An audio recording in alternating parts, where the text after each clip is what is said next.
Sobat Rutan, kembali lagi bersama channel PT Rutan. Di siang hari ini kami tidak ingin mereview barang atau unit kami, tapi kami berkesempatan untuk sharing ilmu bersama-sama dengan customer kami, namanya Bapak Binsar. Kebetulan saat ini kami ada di Pekanbaru dan lokasinya di Kandis, betul ya Pak? Ya, betul Pak. Kandis. Di samping saya merupakan Pak Binsar adalah sosok petani milenial yang mungkin bisa sharing ilmu perihal mekanisasi dan juga bagaimana caranya sukses menghadapi pandemi. Ya, selamat siang Pak Binsar. Ya, siang Mas Rey. Ya, Pak Binsar kan merupakan customer loyalnya PT Rutan ya. Ya. Ya. Bisa nggak cerita sekilas kapan sih ketemu PT Rutan ini Pak? Gitu ya. Saya itu tahunnya PT Rutan itu memang sudah beberapa tahun yang lalu ya. Sudah sekitar 3-4 tahun yang lalu. Kebetulan saya ada kebutuhan untuk salah satu tim deployment traktor. Jadi saya mencari tahu lewat Google waktu itu. Baru saya kontak ke kantor yang di Medan. Ya. Nah, setelah itu saya janji ketemuan sama marketing yang di sana. Kurang lebih seperti itu sih. Ya. Untuk awal tahunnya Rutan dari mana ya? Dari Google saya jujur. Ya. Kenapa kok sempat terpikir PT Rutan Pak? Kok gak PT-PT yang lain gitu? Ada apa dengan PT Rutan? Terpercaya atau bagaimana? Awalnya saya datang itu memang belum tahu Rutan seperti apa. Kalau untuk di Riau, beberapa perusahaan yang menyediakan alsintan yang lain sih saya sudah pernah pergi. Lalu karena keinginan tahu saya, ya makanya saya sengaja komunikasi ke PT Rutan. Jadi setelah saya tahu itu, saya sengaja datang ke sana untuk mengetahui seperti apa sih PT Rutan. Produk apa sih yang dijual. Lalu setelah saya tahu banyak dari tim yang ada di Medan, saya menyadari bahwasanya untuk pengadaan spare part segala macam itu lebih mudah. Ya. Karena kan kita sudah ada produk di Indonesia untuk Rutan. Sudah menjalin hubungan berapa tahun Pak ini Pak? Saya 3-4 tahun yang lalu mulai menjalin hubungan.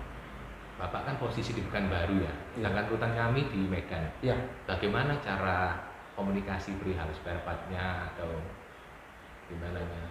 Kebetulan kan kita di Riau ini dengan Sumatera Utara itu untuk pengiriman barang kan gampang lah. Artinya menggunakan jasa transportasi seperti bis itu paling cepat.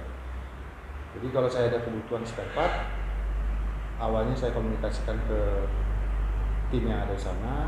Kebutuhan saya ada, saya transport dah, langsung dikirim. Jadi hari ini saya pesan, besok udah nyampe. Karena biasanya kan bis lintas itu pagi udah nyampe. Oke. Berarti bisa aman ya Pak? Hubungan spare part-nya aman. Gak ada masalah, sejauh ini gak ada masalah. Ya. Terus untuk lahannya Bapak di sini kan besar nih di Kandis ya. Pernah nggak sih Bapak mengalami kondisi seperti pandemi atau gimana gitu? Ya. Kalau pandemi ini memang kalau seperti kami petani, kebetulan kita bergerak di bidang perkebunan sawit, jujur untuk pelaksanaan kegiatan kita sehari-hari itu sih nggak ada kendala, jujur nggak ada.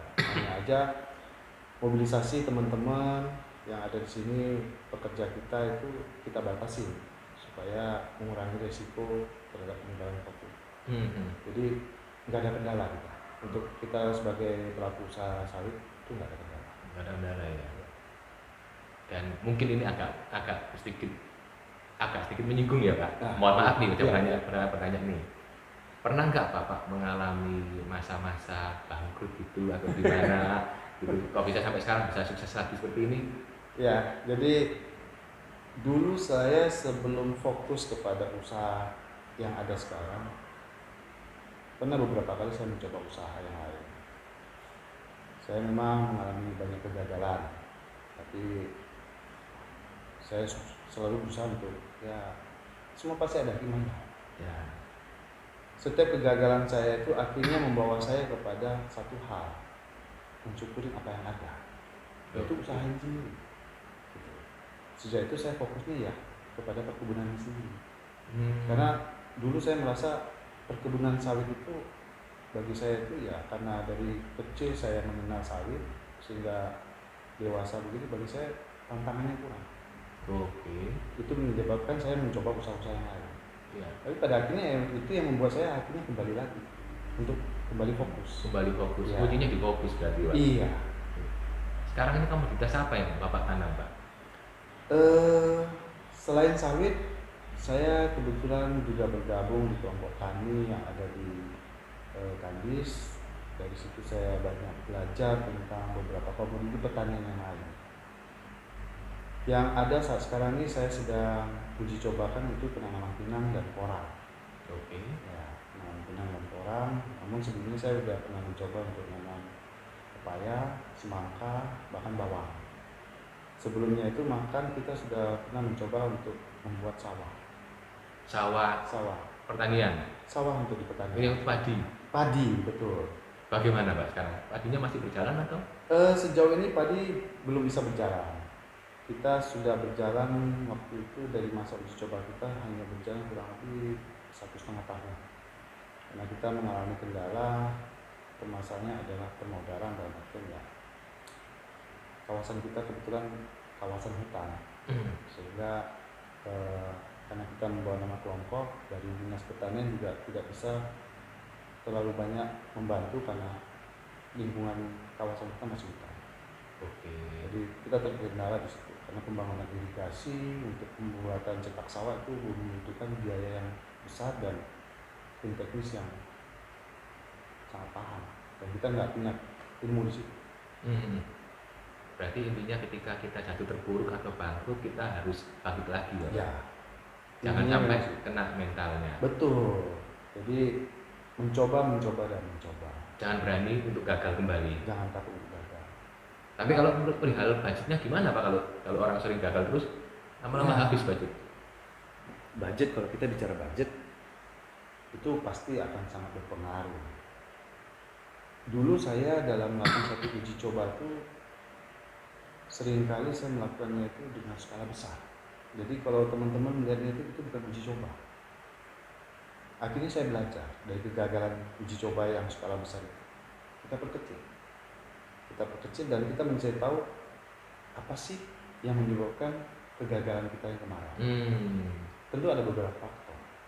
Pertama, kalau bicara tanaman, kita kurang mengenal bibit varietasnya, kecocokan terhadap alamnya, perawatannya, sehingga kita akan belajar. Jadi kita mulai dari suatu hal yang kecil dulu, setelah kita pahami baru kita buat yang lebih besar. Ya contohnya seperti porang. Oke. Jadi porang kita mulai dari yang kecil dulu, setelah kita memahami buat yang lebih besar. Ini harga sawit kan lumayan tinggi sekarang ini. Ya. Berarti agak sedikit enak ya, Pak, ya, untuk petani sawit ya, Pak? Iya, betul. Kalau untuk umbi porangnya, Bapak rencana untuk ekspor berarti? Atau gimana? Ya, rencana kita memang kita akan jual ke pabrik yang ada di Riau. Kebetulan salah satu pabrik untuk pengelolaan porang kan sudah dibangun di Riau. Masuk komunitas berarti, Pak? Ya, kita masuk ke dalam komunitas. Di situ kita akan memasarkannya lewat pabrik itu. Kalau untuk pohon pinangnya, Bapak juga masuk komunitas gitu? Ya, untuk pohon pinang juga sama. Jadi saya juga masuk dalam komunitas juga. Karena dalam komunitas itu kita sebagai seorang petani, saya pikir komunitas itu penting. Banyak akses yang kita bisa peroleh, informasi yang bisa kita manfaatkan itu sangat banyak. Basicnya Pak Binsar ini apa sih sebenarnya? Ekonomi kah atau pertanian atau gimana, Pak? Saya ekonomi. Ekonomi tapi bisa sukses untuk pertanian seperti ini, Pak? Kalau belajar dari mana, Pak, sebenarnya? Sebenarnya belajarnya itu kembali kepada apa ya, kalau saya bilang. Saya itu jujur nggak tertarik ekonomi. Tapi karena dari kecil saya sering diajakin oleh orang tua untuk pergi ke tempat pekerjaannya, sehingga saya lebih banyak mengenal. Melihat kebun. Ya. Lama-lama saya dari ekonomi itu setelah saya lepas dari kampus, saya langsung terjun ke perkebunan, ya saya belajar. Di situ muncul ketertarikan mekanisasi khususnya pada saat sekarang ini. Karena kita sebagai petani itu harus smart, banyak belajar dari bagaimana sih pertanian di luar. Belajar via apa, Pak? Via Google atau lihat video atau gimana? Kalau saya sampai dengan sekarang lebih banyak saya menonton lewat YouTube. Lihat YouTube Lewat malahan. YouTube itu sangat luar biasa. Media sosial seperti itu, media informasi dari YouTube itu luar biasa. Itu sangat membuka pikiran kita untuk melakukan hal yang sama. Berarti kita mencari kata kunci apa yang kita inginkan, Ya, walaupun nggak tahu namanya, betul.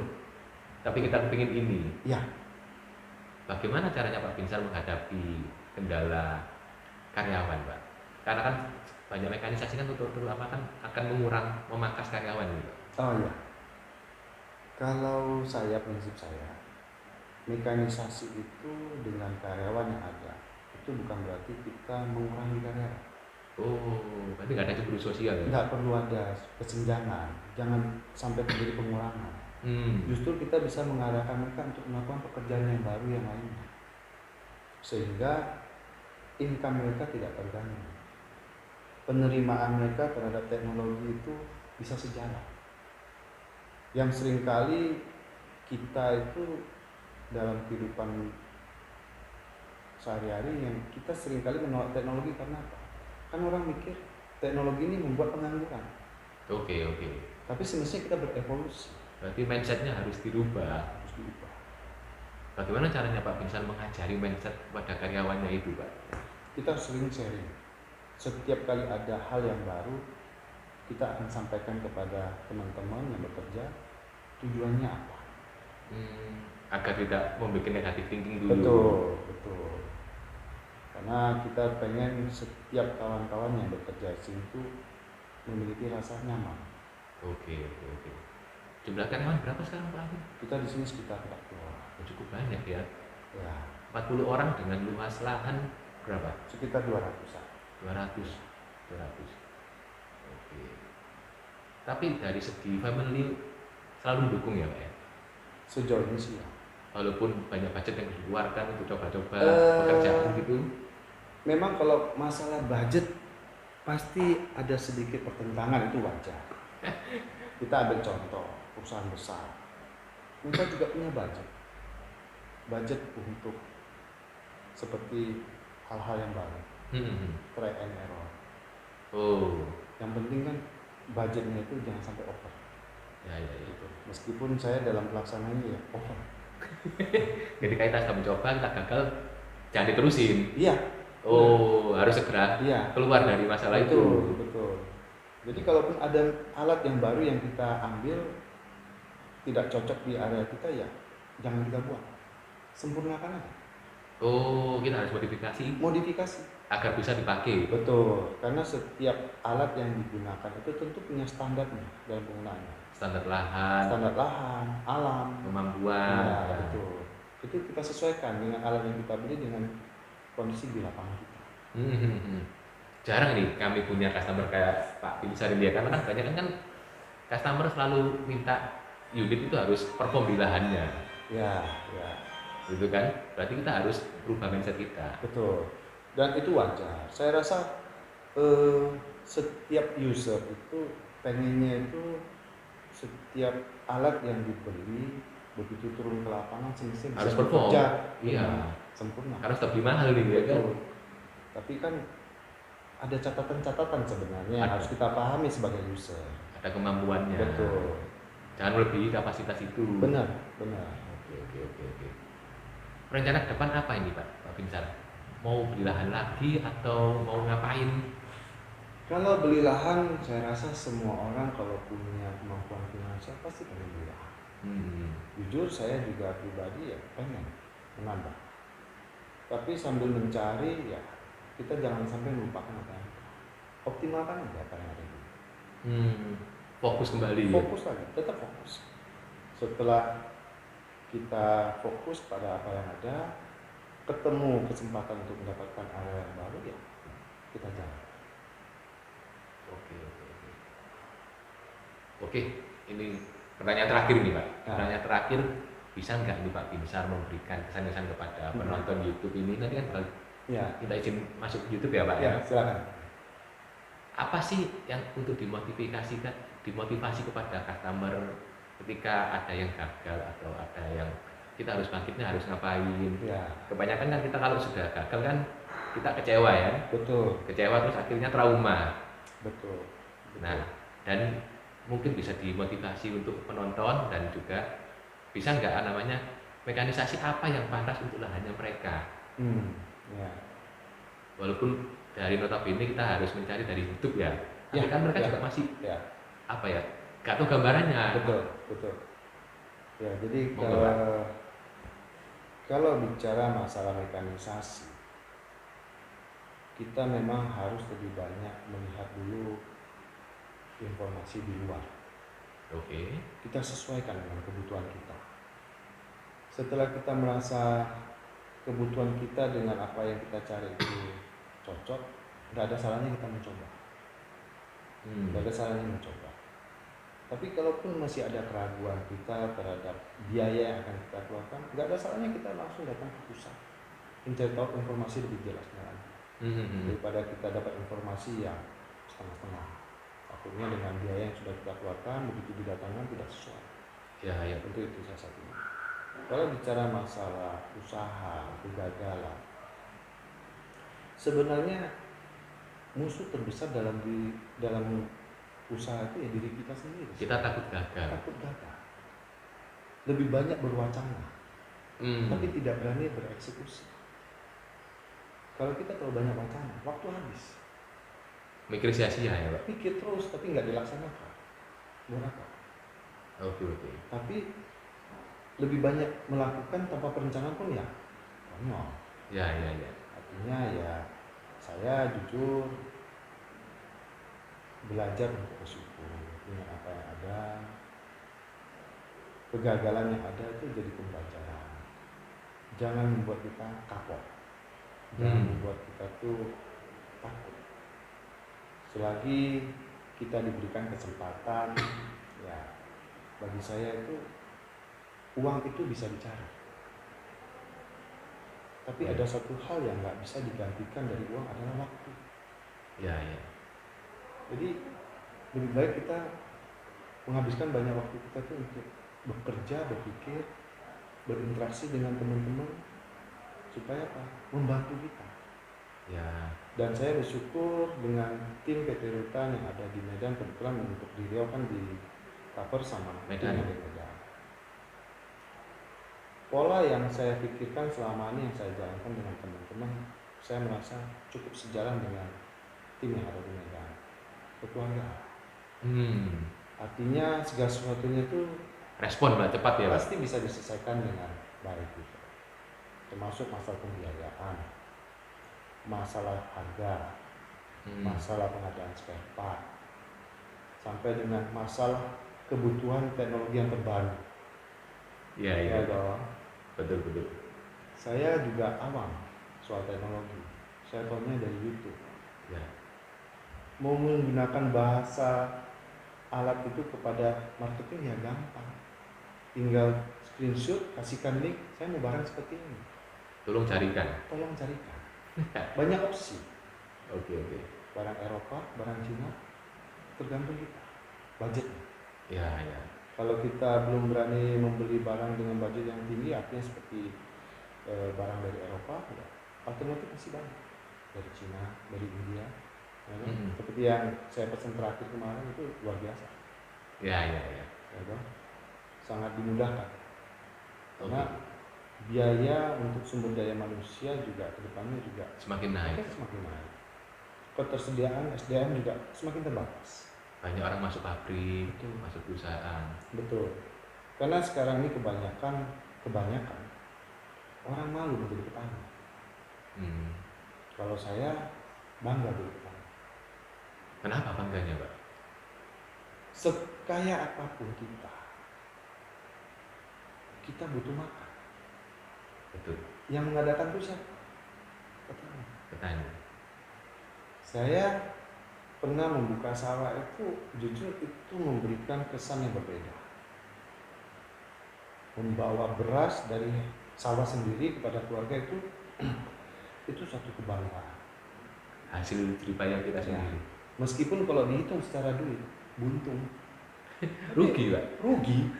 Rugi karena lahan kita baru, kita tidak bisa menyamakan dengan lahan pertanian sawah kawan-kawan yang lain Ya, yang sudah sekian tahun mereka olah tanahnya, sudah istilahnya memang sudah sangat ideal. ya sudah siap tanam, siap panen. Bayangkan kita dari kondisi lahan tidur di tepi hutan, kita buka kecil-kecilan sampai dengan 10 hektar, jujur 10 hektar buntung.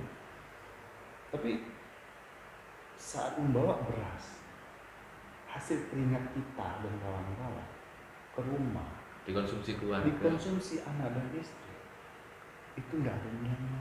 Ya, ya, ya. Ngalahin duit, Betul, ya betul. kan? Ngalahin duit. Betul. Sehingga pada saat kita makan itu ya dari mana? Dari petani.